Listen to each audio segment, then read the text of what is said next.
Hanggang sa ngayon ay usap-usapan pa rin ang potensyal na pagtungtong ni Kai Sotto sa NBA. Well, may kanya-kanyang opinion, mapa-celebrity man o hindi. Pero yun lang talaga ay parang pagod na ang mga Pinoy basketball fans tungkol sa usapin ng NBA or NBA ready. Sa totoo lang ay wala naman talaga sa atin ang makakapagsabi sa kapalaran ni Kai Sotto. Pero gumagawa ng paraan ng kanyang kampo. Una ay hire a good agent at ang ikalawa ay ang patuloy na pagte-training para sa improvement ng ating kababayan. Isa rin na yung decision making dahil marami rin nagsasabi na mayroong mga maling decision na sana'y ganito o ganyan ang kanyang tinahak. Sa sitwasyon ngayon ni Kai Sotto na 22 years old ay mainam na kanyang ipagpatuloy ang paglalaro sa B-League and always make himself available sa mga paparating na FIBA tournaments na kung saan ang susunod ay sa Pebrero. Kaya 3 months lang ay sasabak na muli ang ating Gilas Pilipinas.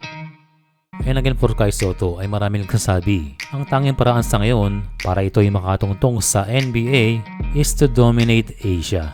Well, madaling sabihin pero hindi ganun kadaling gawin. Dahil pag sinabi mong dominate, ikaw na ang pinaka-efficient na player sa buong Asia.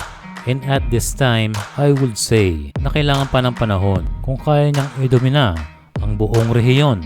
Isang halimbawa ay si Hamid Haddadi. Si Haddadi ay 23 years old nang makatungtong sa NBA sa team ng Memphis Grizzlies. And bago mangyari yun, ay napag-champion niya ang team ng Iran noong 2007 FIBA Asia Cup.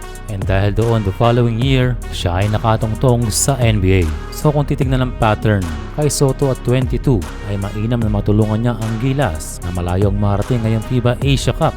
And kung sakaling maganda and consistent ang laro ni Kai Sotto, NBA chances are better sa pag-edad niya ng 23. Katulad noon ni Haddadi na humataw na ng 22 years old, ay pwedeng ipakita ni Kai sa mga tournament next year that he can be the best player in Asia. Pero yun lang talaga sa panahon ni Kai Sotto ay naandyan ang Australia at New Zealand. Pero still a good thing dahil sa itong challenge para sa ating kababayan. Ang tanong ay malampasan kaya niya si Haddadi? Well, masyado pang maaga para diyan. Haddadi is a legend, samantalang itong ating kababayan is still at his early stages of his career. Pero one thing is for sure, kung naging legend ng FIBA at nire-respeto si Haddadi sa region na ito, well, darating din ang time kapag umidad na si Kai Sotto that he will also be a legend in Asia. Kung kaya ni Haddadi, time will come for Kai Sotto.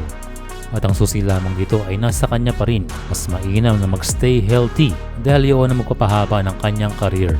Kumbaga, do your best lang. Hindi laging hinahanap ang NBA dahil kung makita nila na ikaw ay karapat-dapat, sila na mismo ang lalapit.